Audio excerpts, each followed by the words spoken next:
Thank you so much for tuning into my channel. My name is Isaac Jonas, and as usual, I like to talk about personal finance and investing. And today, I am very excited because I'm actually recording this video from Omaha in Nebraska in the United States of America, where I'm attending the Berkshire Hathaway annual shareholders meeting. That's why you see me. I have this tag here for 2024.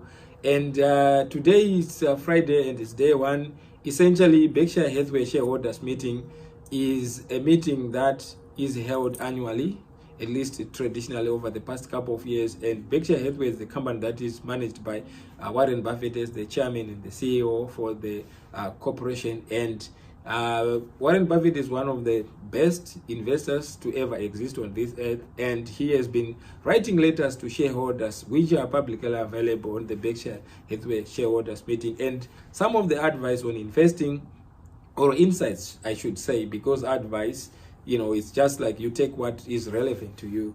In my case, I take what is relevant to me, is timeless, and I have applied some of those principles in my investing strategy, and they've been really interesting because I get to see the returns. For example, one of the things that Warren Buffett emphasizes is that it's very important to invest in businesses that you understand. When I buy shares, let's say for Apple or for Microsoft, I am buying a part ownership of that business. So if it means I have a piece of that business, and if it grows, the cake grows, the business grows bigger, it means my also value in that business, that investment can potentially increase. So, but the market is very moody, in the sense that sometimes it goes up, it goes down, it can be very volatile, it fluctuates. So by so doing, fundamentally wonderful companies, they can be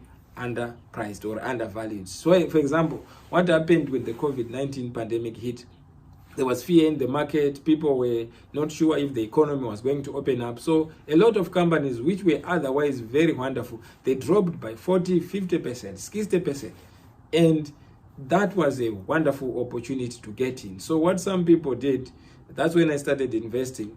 They loaded up. Think of it this way. You get in a shop and you see this bottle of Coca-Cola. Let's say it goes for $100, right? And because let's say that shop owner, wants to, they want to just close shop because, maybe they have an issue, what is going on, and they want to just close and sell off everything that they have. And then they want to, just get rid of everything. Not because the Coca-Cola is bad per se. So it was going for $1, and now maybe they're just selling for 20 cents to clear the inventory. So what that means is, if I get, I can potentially, for that $1, I could now buy, 5 bottles of this Coca-Cola. So if it was shares, I would buy 5 shares of that. And then because it's still Coca-Cola that is good, right? I can still maybe just sell it for 80 cents. So I would have made money, in the sense that if I bought it at 20 cents and sold it for 80 cents, then I make the profit as the difference between 80 cents, the selling price, minus 20 cents, which is 60 cents, minus taxes and other fees, of course. So at the end of the day, that's basically the whole basis when I am investing long term, right? And that's what I'm just talking about. So there are quite a number of things that people can invest in. For me, I like to invest most of my money in the index funds that track the S&P 500, and also even Berkshire Hathaway, because it is managed by managers who are reputable, like Warren Buffett. Of course, he's getting old, but he has a team. He has now 2 vice presidents who are very wonderful, who have a good track record, and is well diversified, so much that if one business fails, the other businesses can still sustain the other dwindling businesses. But at the end of the day, the most important thing that I've learned also is that it is important to control my psychology of investing. A lot of people, they lose money not because they are bad at picking stocks, but because they cannot control their behavior when the stock market is dropping.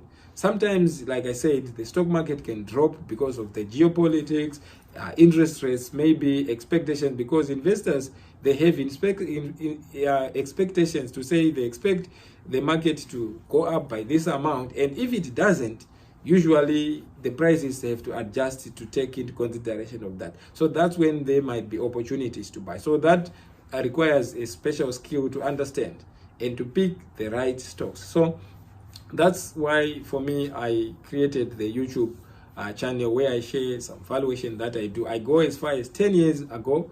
I understand, I analyze the finances, and I like to understand the product that particular business will be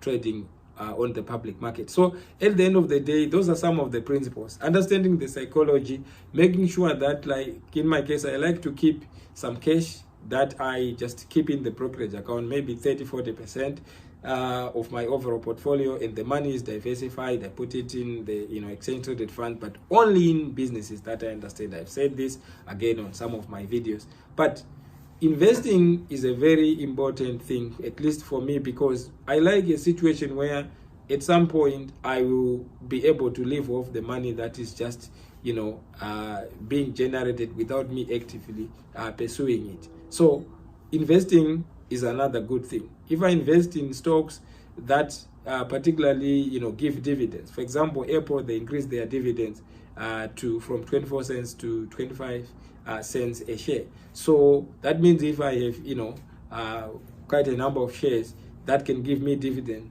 I can just at the end of the time that they declare, some declare after a month, some after three months, I can then just get that paycheck, withdraw that money, and live my life at the end of the day. But that's something that is very important, and investing is personal, and it depends also on the years, on the time horizon. Like for me, I'm still young. I'm investing in companies and in securities maybe for 5-10 years, from 20-30 years, without necessarily the need for me to think I would need that money in the short term. So for some people who are old, that's why when I used to go to the bank, they would ask me, when would you want this money?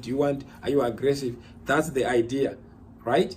To say, when I invest, when I have an emergency fund for a year, 2, 3, 4, 5 years from now, that means if there are opportunities in the market, then I can adjust and even buy wonderful companies with the expectation that it will go up. So I thought I would just share. Tomorrow is the major event where Warren Buffett is going to be basically sharing insights, what he's learned, and it's going to be broadcast live on CNBC, and I will be there in person. So I thought I would just share this experience with you. I hope you picked one or two things from this conversation, and if you have any questions, please drop them on the comments, and share and subscribe on this video, and have a wonderful day, and may the markets be with you.